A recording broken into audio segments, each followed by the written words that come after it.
Une ère nouvelle a commencé pour la Russie en mars 2014 avec l'annexion triomphale de la Crimée.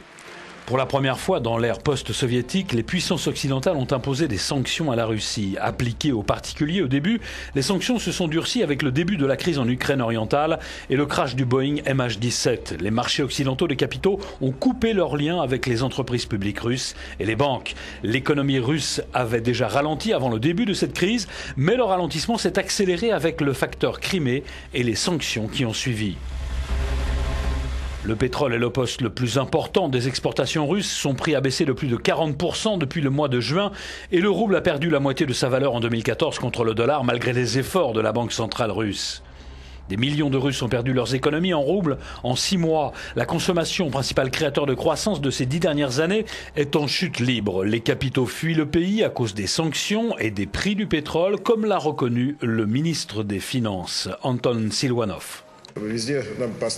Ils ont mis des barrières partout pour la circulation de nos capitaux, ce qui nous coûte environ 40 milliards de dollars par an. C'est important évidemment, mais si on regarde la totalité des sorties de capitaux, nous avions 100 milliards de dollars jusqu'à présent cette année et ça pourrait atteindre 130 milliards à la fin de l'année. Au mois d'août, l'Empire a contre-attaqué et appliqué un embargo sur les produits alimentaires importés d'Europe et des États-Unis. Comme le marché russe des produits alimentaires dépend à 30 ou 40% des importations, le taux d'inflation est passé à 2 chiffres en un mois seulement et la moyenne sur l'année sera supérieure à 10%. Même si pour l'Europe, les représailles sont moins efficaces que prévu, certains pays et certains secteurs ont souffert plus que d'autres. L'embargo russe a poussé un certain nombre d'agriculteurs européens à jeter des tonnes de pêche et de pommes de terre.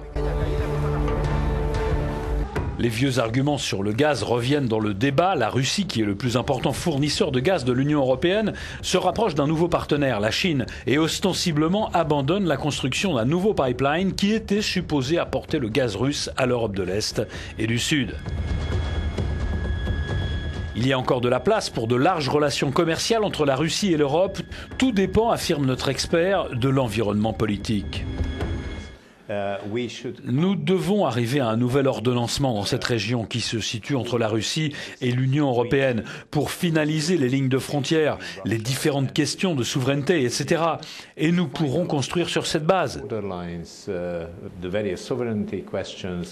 Pour faire lever les sanctions et retrouver la confiance avec l'Europe et les USA, même d'un point de vue économique, Moscou doit revoir sa politique en Ukraine. C'est ce qu'affirment les Occidentaux. La réponse a été claire. Sur la question des sanctions, la réaction des États-Unis ou de leurs alliés n'a pas été seulement une réaction de nervosité par rapport aux événements en Ukraine ou le soi-disant printemps de Crimée. Je suis sûr que si rien de cela n'était arrivé, ils auraient inventé une autre raison pour contenir le pouvoir croissant de la Russie. À quoi peuvent donc s'attendre les Russes et les Européens après les vacances de Noël? Il semble que la situation a plus de chances d'empirer ou de rester en l'état que de s'améliorer.